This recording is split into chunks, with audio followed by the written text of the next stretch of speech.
This is Ed in San Diego, and again, you're on Global TV Talk Show, a business unit of globalbusinessnews.net. Our very special guest today is in Texas, Dale Collins. Welcome, Dale. Nice to be here, Ed. Yeah, welcome to Global TV.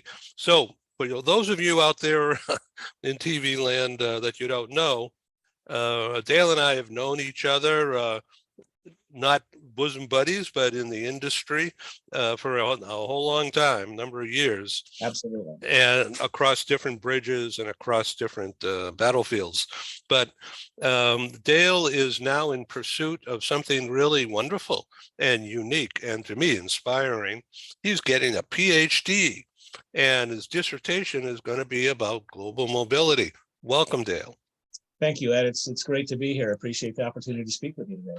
How did you come up with the thing, or who planted the seed that, hey, why don't you become a PhD and make it official? You already are a PhD in the minds of anyone who's ever talked to you about the global mobility industry. So how did this start in reality? Sure. So I will say that I've had this goal. It's been one of my bucket list goals for a long time. And in my pursuit of various academic knowledge, I thought one day I'm going to get my PhD. Just when can I do it? And of course, mobility keeps you very busy. And we've lived all over the world. And each time we've moved, I keep saying next time, next time, next time. Well, finally, the next time came. And the University of Denver has an executive PhD program catered to working professionals. And it's one of, I think, 5 in the country. They're growing, but they were one of the first to kind of pioneer this. And it's what we call a general business PhD. So you do all the things that you would in a normal program, but you don't specialize specifically in management and marketing. But what you do is you focus your dissertation on a field that you want to impact on growth of knowledge in that field. And so being in the mobility industry, I thought, what better way to advance the industry than to focus my dissertation in global mobility? And that's what I've chosen to do. So I met with my committee about a year ago, talking to a gentleman who said, Dale, here's some ideas, here's some ways to take that forward. And while I'm generally a very quantitative person, I ended up doing a dissertation in a qualitative manner. And to give you kind of a taste, let me just pull up so I quote myself correctly in terms of the questions. So my official research questions are: how do key assignment stakeholders in born global companies define the value of an expatriate international assignment? And then following that is, how do stakeholders in born global companies translate the value of an expatriate international assignment into both financial and non-financial return on investment measures? Okay, now I got to jump in and ask you some leading questions that will generate the next level of discussion. What does born global mean? Absolutely. That's one of the key questions most people have asked me. They said, what's a born global company? So the definition of born global, we've had born global companies for centuries, but first, I'll start off with what a born global company is and is not. So you think of a traditional multinational company, and we can think of many names. Many of them grew up and were born in, without saying names, Cincinnati, Ohio, and then they became big in the Midwest. Then they became big nationally. And then 40, 50 years after they were created, they went to Canada. And then post the Second World War, they were in the rest of the world. That's not a born global company. But now you think of a company that is brand new, and I will say, like someone like Uber, who is created and within the first 2 to 3 years have jumped into 6, 7, 8 countries around the world and established themselves as a company with multiple locations throughout the world, and are growing with an internationalization strategy that's very fast, very quick. And these are young companies. These are not your 50-year-old companies who have established themselves in the domestic market. And according to some of the basic theories, there are a born global company is a small to medium company because it's young. It has what's called unique services or products, meaning that they offer something very special in the market. They are very customer oriented and look to having a customer cadre versus a product cadre of how they service customers. And they are known to be very, very fast growing with entrepreneurs who are, as the literature calls it, precocious. People who really want to go, usually with international experience as well, maybe having worked for a multinational, but now ventured on their own. And so they're not afraid of that jump overseas. And this is very important. They thrive on going around the world versus the, oh, do we go, do we not go? They're very action oriented towards moving overseas and taking that lead. I think this is really great. Let me ask you a couple of questions here.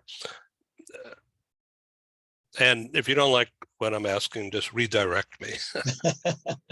How much does this cost? Does the PhD? Yeah. The PhD program, no, because it's published at the University of Denver. The whole program is give or take $125,000, and it's about a 3-year program to complete. And that's what you're spending? That's what I've spent. Yeah. That's a major investment. It's a major investment. So what would be your ROI? Well, there's probably more than one way of measuring that. So let's take the money way. How would you get an ROI out of that? For me, there's two things. It's a personal gratification and a personal achievement. Second is I'm hoping I can take this further in my own career, kind of in a secondary career. Once I decide I want to start doing something else a little bit. Right now, I'm doing an interesting position with a company called HomeSafe, and when that kind of comes to its conclusion or moves forward, I just want to be able to contribute into the industry, perhaps teach, perhaps get engaged with some other companies that are trying to establish themselves on a global basis and help contribute to them expanding and growing their company. I'm one who's lived a lot of places, and I'm a huge fan of global business. Okay, so I think what you're doing is great. Now, the industry has always talked of, from the years that I've been involved, since about 1979, when I first went to my first national ERC meeting.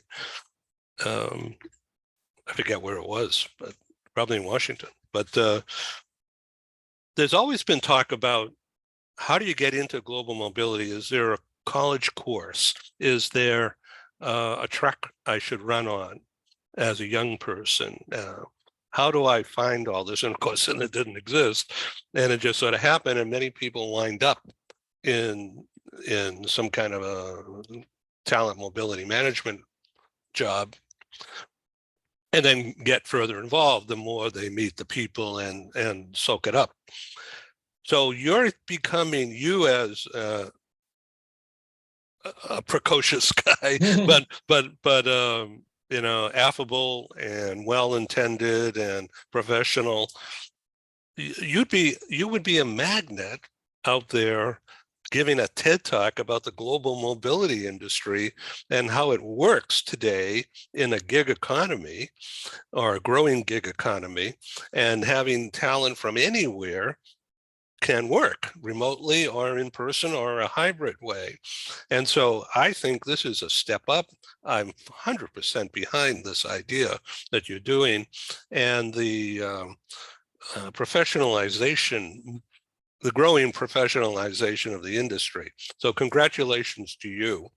Let's talk about, just to review for the audience, if you just joined us, we're talking with Dale Collins, who's been at the top level, the C-suite level, for many years in different companies in different locations, and now is based in the Houston area, managing the government, military relocations, and very active. So let's now talk about global talent mobility today. And from your view, very quickly, maybe you can do a minute on this topic. What's the difference from today, keeping in mind COVID, to 1985? Interestingly enough, there's a lot written about that. In the Born Global Company, which was actually a term coined in Australia by McKinsey, has seen its growth since basically about 1992. And today, because of both communication, travel, and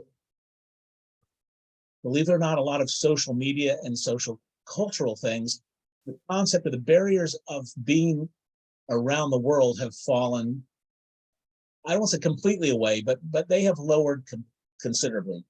One of my colleagues, interestingly enough, in the University of Denver cohort that I'm in, is doing his PhD on psychic distance from companies entering markets. So kind of collateral related to the same kind of topic in general. But having that fear of jumping overseas or doing something is just much lower. In some countries, it's still very challenging. Others, it's very minimal. And then sometimes it's false because you think it's easy and it's not. But today we have so many more tools available. And post-COVID, we have this concept of being out and among the market or the people. We don't have to go to an office and be confined. And so our ability to be where the customer needs us to be is much more relevant and much more facilitated than it ever has been in the past.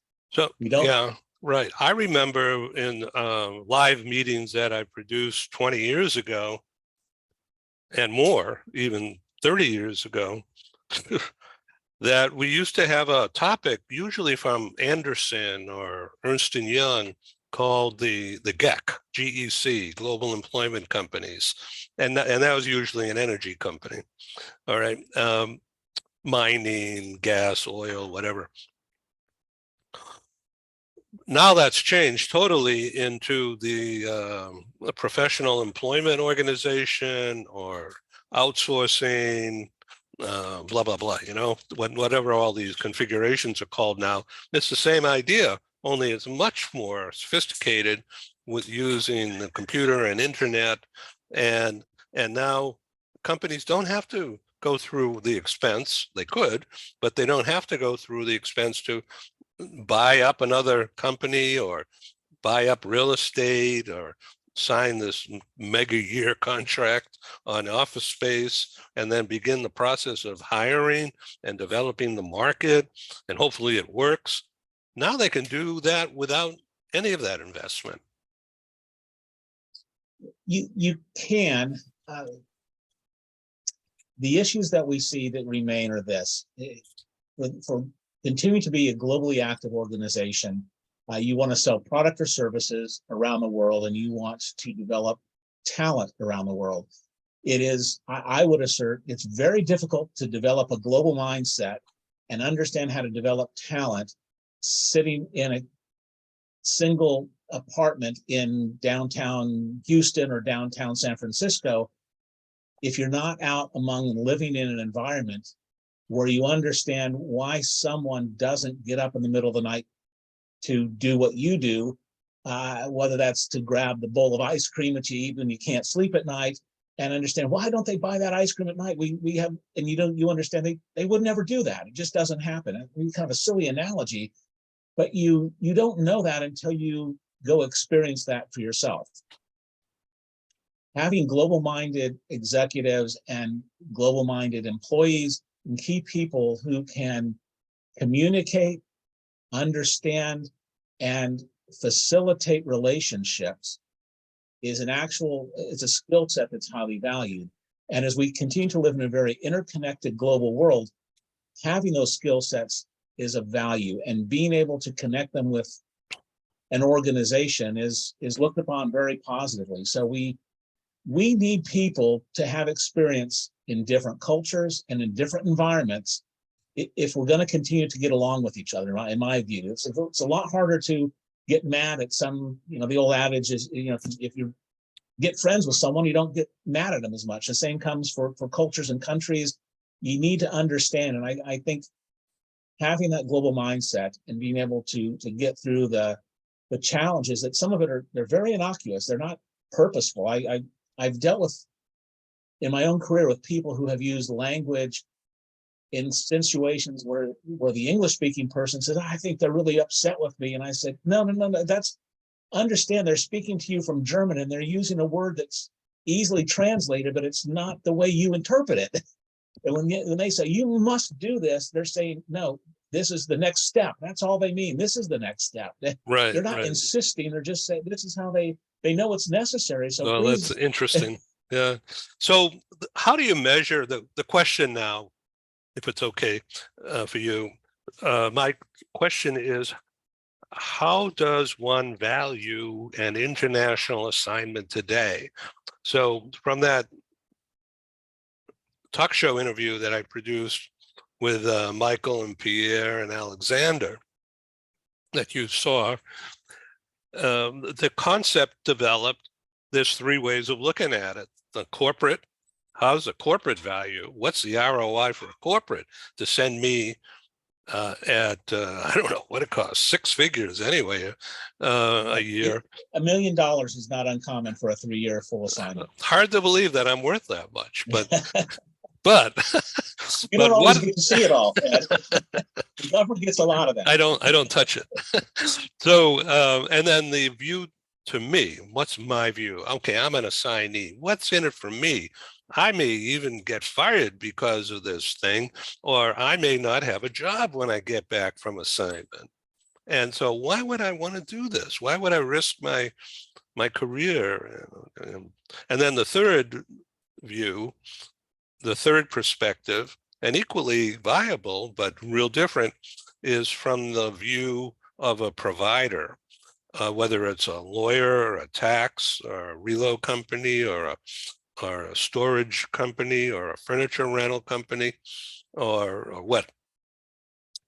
So much going on here, and it's all related. And I think you studying this and coming up with a synthesis methodology will be terrific. Let me kind of address that, and I'm going to use a little bit of academic speak, but I hope it's not it's easy to understand and for everybody out there to say, oh yeah, that makes sense. Authors Edstrom and Galbraith in 1977 developed 3 fundamental purposes for assignments. And they said every single assignment falls into this one of these 3 buckets. The first, they referred to it as position filler. There's a job that has to get done. There's no one locally who can do it. We can't send someone from the home office. So let's send Ed. This is an example my chair and I use all the time. Sends it Ed to Columbia to fix the wind turbines that are going, because there's no one who can really understand how they all work. And Ed can do it. He'll send them for a year. He'll get them all back running efficiently. And he'll maybe train someone while he's there, but there's no one else. So we send Ed. Second is because we need to impart knowledge. And now in this case, there's people who can do the technical work, but no one really understands. So now let's send Ed to teach them how to do these wind turbine repairs. And oh, by the way, we bought this company last year. They don't know the culture we have. So let's send Ed and let's send Dale to impart the company culture and to take knowledge. And we're going to send Susan, because she looks after the pennies and we need to control things. And so we need to transfer knowledge, culture, or have control purposes while we're there.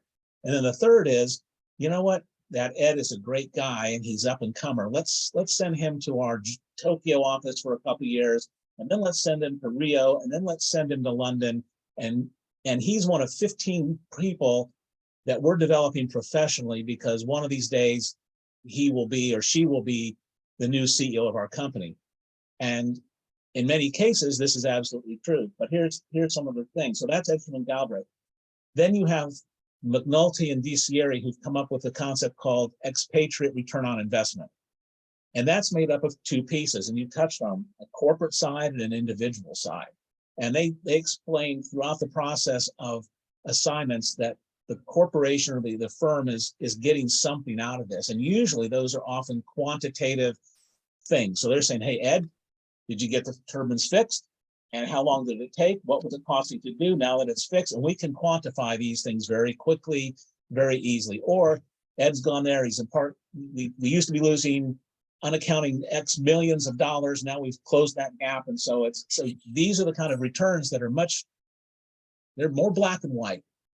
But if we send Ed to be developed, we say, well, now that Ed's gone through 3 different countries, what's he brought to us? Well, I don't know. What do you think he's brought to us? Well, that's a good question. And one of them maybe, well, there's a few things he's done and we can crack that. But you know what? He's cost us $1 million and I can't put $1 million benefit here. How do I do that? Well, sometimes there's numbers you can, but otherwise it's, well, think about it. Ed's been CEO for 5 years. And I remember when I met him in London and then in Tokyo, and he's made 2 acquisitions. Our company's gone from 6.3 billion to 17.8 billion in the last 3 years. Well, how do you measure that? And these are the things that, how does an assignment prepare us for Ed taking over, or Dale or Susan or Tammy or whoever it might be, to prepare themselves for that leadership role? We don't have good measures. And if we did, are we willing to wait 15 years on an ROI? And the answer is, you don't necessarily have a choice. One of the things though I've studied is that there's literature that says, is an assignment really good for a company? And they'll say, the jury's out, because they are challenged to measure it. But they say this, is it good for the individual? And said, you know what? That individual will probably be a top level performer, but unfortunately it'll be for your company, because they'll get plucked away. And if they don't have this opportunity that they're looking for, and we know this, retention and so common, we hear it all the time, oh, they were back 1.5 years and left the company. Well, we have this thing called psychological contracts that play into here. And if they don't get fulfilled, assignees start looking to where can they cash that psychological contract check. And instead of your company, it's someone else. And oftentimes people say, I won't send them overseas, but I'll let you send them and I'll pull them over to my company. So you have in the notes that I've read, home manager and host country manager. Correct. So whose responsibility, and who do these people report to? That's a good question. And for the born global firms that I'm looking for, and by the way, if there are some born global firms that want to participate, let me know. I'd love to have you in my study. Most companies have someone that usually come from somewhere. And if you are, let's take typical American company based here in Houston, if I have someone working for me, I say, Dale, we need someone in Colombia to do the turbines. I'd say, well, let's see, who do we have? George or Cindy, one of those two can go and do it. Well, if I send Cindy out and I say, well, yeah, but now Cindy's gone, I have these 2 key people. What do I do without Cindy here? So as the home manager, I have to figure out, I have to replace Cindy. I have to train someone up to Cindy's role. I have to work without Cindy for a while, and the new person may or may not work out. And so as the home manager, I have a certain stakeholder position in this assignment. And if I think, well, if a Cindy goes, when she comes back, she's going to be worth even more. She's going to be so much better. She could be my successor. So I think I may start, preparing her and helping her develop as a person when she's back. But I'm really looking forward to getting half my load off, because I've got my eyes on that big director job. And so all these dynamics are going on, and the home manager says, hey, I have a significant role in this assignment. The host manager says, who's paying for all this? I'm paying for all this? Yeah, whose budget? Is it the headquarters budget, or is it on mine? Different. Typically, assignments go to the receiving station for a big significant part. Some things are, everyone's a little bit different, but by and large, receiving stations often pay for that person, at least salaries. But do they pay for the part that's the home manager who has to find someone new and go through training and selection? And no, they don't pay for that. These are kind of corporate costs that I would argue, generally fall into like the global mobility departments. And so the host managers are those who say, hey, I need help. If Ed comes and fixes those turbines, we're doing real well because we're back up and running. And so thank God he comes and helps me, and I can't wait for him to get here. And I got to take care of him, make sure he can get his job done, make sure he finds a place to live. And maybe there's help, maybe there's not as much help. And maybe it's just me and 2 people, because this is a born global company. We're very thin with staffing. This is a startup. We're only, 75 people in the whole world. And we just got our second round of funding, which is $10 million, which, for maybe you and me, it's nice in our pocket. That's big money, but that's nothing on the global stage. But they're growing, and they're trying to establish themselves in these countries and accelerate their growth. And so they're often limited on what they can do. And so the host manager maybe not even in the local area. The host manager may actually be back in Houston, who says, hey, I'm responsible for all of Latin America. when this person goes, will be under my responsibility, but I'm in Houston as well. But I got to make sure he's taken care of. He's got what he needs. If he doesn't perform, it's my reputation and my position's on the line. And so home or host can be relative, but by and large, they're at the home or at the host location. So, but both of them have a stake in this assignment success or failure, one way or the other, or the ramifications in any way, shape thereof. So in a startup situation, a tech company, rapidly fast growing, using this new outsource mechanism, but they're not growing organically. They have some venture capital. And so a smaller company that's got a high profit currently, or operating profit, they don't know what they're doing. They just lunging forward and it's making money, but they don't have an organized system of control, of know-how. And a born global who is well funded and has people like you on the board or in a very senior operating capacity, you're going to tell them, no, they have to do it this way, and because this is what's going to happen if you don't do it right, and it's a mess. Never mind the compliance issues overseas. But a highly structured company that may be born global or has spun off units into a born global, they're going to come with a highly educated management structure about what not to do with international assignees and international assignments. Whereas a less formalized, startup situation or just less mature, they're going to wing it and see what happens. If it doesn't work, they'll try something else. This is precisely what my study is about. Is I expect that I will be talking with companies, and I've lined up contacts. Again, I'm approaching these and saying, would you like to participate? And some of these companies are now household names, but they're less than 20 years old. And my study is focused on 2003 or later in terms of when they were born. They cannot be part of a former company. Does not fall into the category of born global. But some have accelerated to the point now where they were born global from, let's say they were born in 2003, and they were doing all this 2003 to 2013, that we wouldn't recognize them then the way we recognize them today. But once upon a time, they were winging it because they didn't have anything.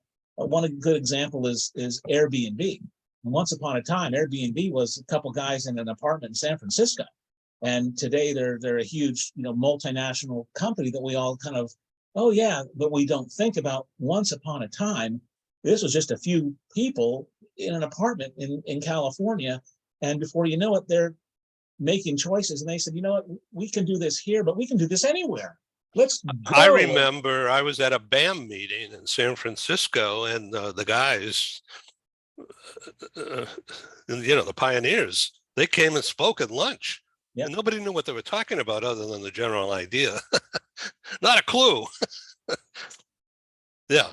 And so there's lots of companies in this manner. And many are tech. Tech is the easiest, but there are non-tech companies out there that are born global. They all pretty much, and today everyone uses technology as second thought. We don't even give it a consideration. We just take it for granted. It has facilitated, but you can do a lot of things around the world and grow if you have a mindset to do so. And these companies are making those choices. Again, many of them are in tech, but some of them are, they use tech to facilitate what they do. Well, tech is everywhere. Yeah, absolutely. We're doing it right here, right? So it's this opportunity to grow on a global basis did not exist when you and I were little kids. It wasn't around. No, I'd say 20 years ago it didn't exist. Maybe it did, but nobody knew it. It's pervasive now, but you're exactly right. I mean, you and I aren't so far from age, but you remember like the first time you got on an airplane was such a huge deal, right? It's to go someplace, and now we don't even think twice about it. And these are the things that these companies are kind of getting through.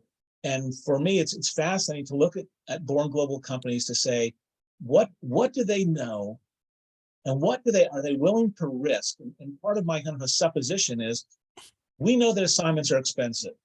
And I once remember an analogy by, I think it was Woody Hayes at Ohio State, who said, if I throw a pass, three things can happen and two are bad. And so, what are the chances of it being successful? If you send someone on assignment, there's a lot of downside. There's a lot of cost. There's a lot of risk. And people do understand that. We hear a lot of horror stories, but we hear a lot of good things as well. But again, we're so used to these big multinationals we deal with today, again, the household names. And we're talking companies with, where $100 million is where they round to. And if you're a company that your entire budget is $28 million, ask yourself, do I have the resources, and Dale, Ed, and Sue, and Tammy, and Gertrude, to places around the world? It may cost me $1 million over the course of 3 years, each one of them. And what's it worth to me? Or can I do it cheaper, but still the inherent risk and challenge? And if I'm doing this as a born global, the question you have to ask is, if there isn't a return, why do they do it? And if they are and they're moving forward, there's got to be a return. And why is it not being measured? What are they seeing that big multinational companies maybe have lost vision, or they're looking in the wrong place? Or, and one of the things that I gathered from the session I told you I was watching with the gentleman, with Mike and Pierre, and the other gentleman, Alexander, is that what we call in academics the level of analysis, and maybe the assignment is not the right level. Maybe we have to look at an entire program and say, we know that one by one, we may see horrible situations and people leave halfway through, it costs us $1 million and we lose it all. But when Ed strikes it big and succeeds, and he comes through and becomes CEO and the company prospers, we realize that it's like, well, dare I say it, drilling oil wells. Not everyone is a gusher, but if you don't drill 5 or 6, you won't have any gushers. If you drill 10 and you get the gusher, it pays for everything. Let's talk about this. Yeah, the other 9 are empty holes. let's take this analogy and apply it to the assignee population. Would you, this is off the wall and this is unrehearsed, audience. So, and we do it this way on purpose, without a script. We have an outline, yeah, but there's no script because we want it to be spontaneous and just a couple of guys talking. So we do this so that you can learn. You, the audience, can learn. So I want to ask you about the people you send on assignment. Should you pay them on performance? In other words, they're going to get a base, like a salesman, you pay a base and then a commission if you score. And you tie that in with golden handcuffs so they don't quit. All right. And they have a job either as a teacher, mentor to the next person coming behind them, because they're going to go on and try to do something bigger and better. I don't know whether anybody's doing that today, but it sounds like the professionalization of the industry will certainly call for that, because there's so much money at risk. You couldn't be more right. I will tell you, the academic literature discusses this and deals with it and asks the question. They don't so much have the answers, but they found out these are the questions. Is, what are the goals and objectives of an assignment? Who creates them? And are they agreed upon? Do the home manager, does he or she know what those are? Does the host manager know? Does global mobility know? And does the assignee know? And do they all work off the same page? And in some companies, they may very well. And they don't talk. Exactly. And if they say objectives, what objectives? I thought he was coming here to fix the turbines. Well, always a little bit of element of all 3 of those buckets that I mentioned, but usually there's one more dominant than the others, but there's always a little piece. No matter what, you're going to develop something. But to answer your question is, having purpose, and McNulty and DiCieri specifically mention this in various articles they write, to establish return, you need to know what you're looking for. And if you don't establish what you're looking for, at least to some level, then either you'll never find it or anything will satisfy. And they set the bar very high by saying, set goals, establish what those are, how you will measure them, and how you will compensate and reward those goals. And if one of the goals is survive 3 years without breaking down and having to come home, well, then compensate and reward that. It's one thing to say, hey, let's go over to Paris and live for 3 years, and it's really a tough assignment. A gentleman years ago that I knew, and I lived in Abidjan, who said his father was a diplomat and he got hardship to live in Paris. I said, Doug, I lived in Paris. It was the greatest experience of my life. If you're going to pay me to do it, I'll go. I've since one's Paris hardship, but he said, once upon a time. But if fixing the turbines is the objective, then I would say let's provide incentives to get the turbines fixed and make that part of the assignment goal. Okay, so now I have to throw this in because I'm cultured from women. That what about the spouse or partner? If that assignment blows up, 50% of the cause is going to be because the relationship blew up. Correct. And I can tell you I have a lot of literature. Now I'm trying to remember my source, the individual who's she writes a lot. I don't want to say her name incorrectly, but and attributes probably the single biggest reason, as we all know, is challenges with the spouse. Not to lay blame one or the other, but it's usually lack of engagement and either boredom or just not being able to fulfill their lives because they're restricted from working. They don't speak the language, and again, not innately that they would do. We took them out of an environment they thrived in and pushed somewhere. And having been the prime person, and I have a wife who's a saint. She's traveled all over the world with me. She always finds a way, but it's another reason why I say to people, go on assignment with your family, because it's so much easier to do it with a family than it is as a couple. By yourself's a little bit different story because, whether you're this individual or the spouse, you can just engage. If you're just two, one may be engaged in work, the other has to find something to do. When you have the family, you have this natural kind of grouping of people. My wife was fortunate I have 2 daughters. One was actually born in France, but they grew up, and we have been around the world. And so because we had the family, we could we coalesce around that, and that helps. And it's not the answer to everything, but it helps. But if the spouse is not provided for, of course, that's a big challenge.